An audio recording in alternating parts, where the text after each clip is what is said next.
എന്റെ അമ്മയുടെ എനിക്ക് ഒരുപാട് വഴക്ക് പണ്ട് കിട്ടിയിട്ടുള്ളത് ഈ ചിരിക്കുന്നത് എന്റെ മുഖത്ത് ഒരാളിങ്ങനെ നോക്കിയാൽ ഞാൻ ചിരിക്കും. എന്താ പറഞ്ഞ സ്ട്രിക്റ്റ് ആയിട്ടുള്ളൊരു വളർത്തിക്കൊണ്ട് വന്ന വിധം അങ്ങനെയായിരുന്നു. അങ്ങനെ അച്ഛനും അമ്മ ആരും ഇല്ലാണ്ട് ഞാൻ ഇന്ന് വരെ എന്റെ ഈ പ്രായത്തിലും ഞാൻ എന്റെ കൂടെ ഒരാൾ എനിക്ക് റെസ്പോൺസിബിൾ ആയിട്ടുള്ള കൂടെ ഉള്ളത് ഞാൻ ഒറ്റ സ്ഥലത്ത് പറ്റും. ട്രാവൽ ആകട്ടെ, റെക്കോർഡിങ്ങിന് പോകുന്നതാകട്ടെ, എന്റെ സ്റ്റുഡിയോ പോണെങ്കിൽ പോലും എന്റെ മാനേജർ ആരെങ്കിലും ഒരാൾ എന്റെ കൂടെ എപ്പോഴും ഉണ്ടാവും. ചേച്ചിയുടെ ചിരി എല്ലാവർക്കും ഒരു പ്രചോദനമാണ്. അവനെ കുറിച്ച് പറയണമെങ്കിൽ സത്യം പറഞ്ഞാൽ ഞാൻ ജനിക്കുമ്പോഴേ ഇങ്ങനെ ആയിരുന്നു.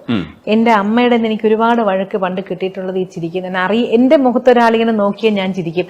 അത് എന്താണോ എനിക്കറിയില്ല, അത് എന്തുകൊണ്ടാണ് അങ്ങനെ ഞാൻ അറിയുന്നില്ല, ഞാൻ ചിരിക്കുന്നുണ്ടെന്നുള്ളത് എനിക്കറിയുന്നില്ല.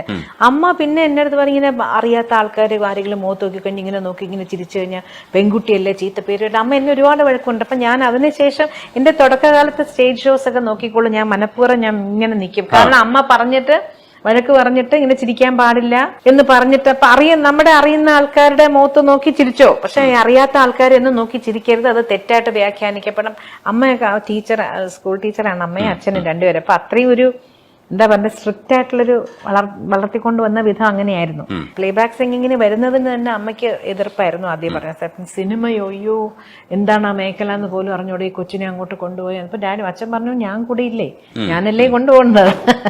അങ്ങനെ അച്ഛനും അമ്മ ആരും ഇല്ലാണ്ട് ഞാൻ ഇന്ന് വരെ എന്റെ ഈ പ്രായത്തിലും ഞാൻ എന്റെ കൂടെ ഒരാൾ എനിക്ക് റെസ്പോൺസിബിൾ ആയിട്ടുള്ള കൂടെ ഉള്ളത് ഞാൻ ഒറ്റ സ്ഥലത്ത് പറ്റും. ട്രാവൽ ആകട്ടെ, റെക്കോർഡിങ്ങിന് പോകുന്നതാകട്ടെ, എന്റെ സ്റ്റുഡിയോ പോണെങ്കിൽ പോലും എന്റെ മാനേജർ ആരെങ്കിലും ഒരാൾ എന്റെ കൂടെ എപ്പോഴും ഉണ്ടാവും. എനിക്കൊരു പേടി വന്ന എന്റെ കൺമുമ്പിൽ എന്നെ വേണ്ടപ്പെട്ട ഒരാള് ഉണ്ടാവണം എന്നുള്ളത് അന്ന് മുതലേ പണ്ട് മുതലേ ഉള്ളത്. അപ്പൊ അതുപോലെ തന്നെയാണ് ഇത്. അപ്പൊ പിന്നെ കുറച്ചുകൂടെ കഴിഞ്ഞപ്പോഴാണ് പിന്നെ കുറച്ചുകൂടെ നമ്മള് എന്താ പറഞ്ഞ കല്യാണമൊക്കെ കഴിഞ്ഞപ്പോ പിന്നെ കുറച്ചുകൂടെ ഒന്ന് സമാധാനം. അതെ, കുറച്ച് ട്രെയിനിങ് ആയി.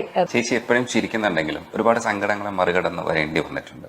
ജീവിതത്തിൽ ദുരന്തങ്ങൾ ഉണ്ടാവുമ്പോഴേ ഈ ഒരു പ്രോബ്ലംസ് ഉണ്ടാവുന്ന സമയത്തും ചേച്ചി ഓവർകം ചെയ്ത് വരേണ്ടതുണ്ട്, എല്ലാവരും ആഗ്രഹിക്കുന്നുണ്ട്. പക്ഷെ വരേണ്ടത് ചേച്ചി തന്നെയാണ്. അതെങ്ങനെ വന്നു എന്ന് നമുക്ക് അറിയില്ല. ചേച്ചി ശരിക്കും ഇപ്പോഴും ഒരുപക്ഷെ മറ്റു കാര്യങ്ങളൊക്കെ ചെയ്യുമ്പോൾ എൻഗേജ്ഡ് ആയിരിക്കുമ്പോൾ ഹാപ്പി ആയിട്ടിരിക്കുന്നതായിരിക്കാം. ചേച്ചി എങ്ങനെയാണത്, അതെങ്ങനെയാ മനസ്സിലാക്കേണ്ടത്? ഞങ്ങള് സത്യം പറഞ്ഞാല് എല്ലാം കഴിഞ്ഞു, ഇനിയിപ്പം പാട്ടുമില്ല ഒന്നുമില്ല, അങ്ങനെ ഒരു മനസ്സായിരുന്നു എനിക്ക്. ഞാൻ തിരിച്ചു വരുന്ന ഞാൻ പോലും വിചാരിച്ചിട്ടില്ല.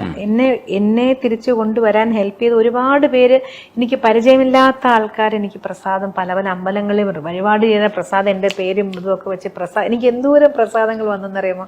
പിന്നെ എനിക്ക് ഒരു പരിചയമില്ലാത്ത ആൾക്കാർ വരെ വീട്ടിൽ വന്ന് അവരുടെ സങ്കടങ്ങൾ പറഞ്ഞു തന്നു. പിന്നെ ഒരു രേഖാ രാമചന്ദ്രൻ എന്നൊരു മാമുണ്ട്, മാമാണ് നമ്പർ 1 ഞാൻ പറയേണ്ടത്.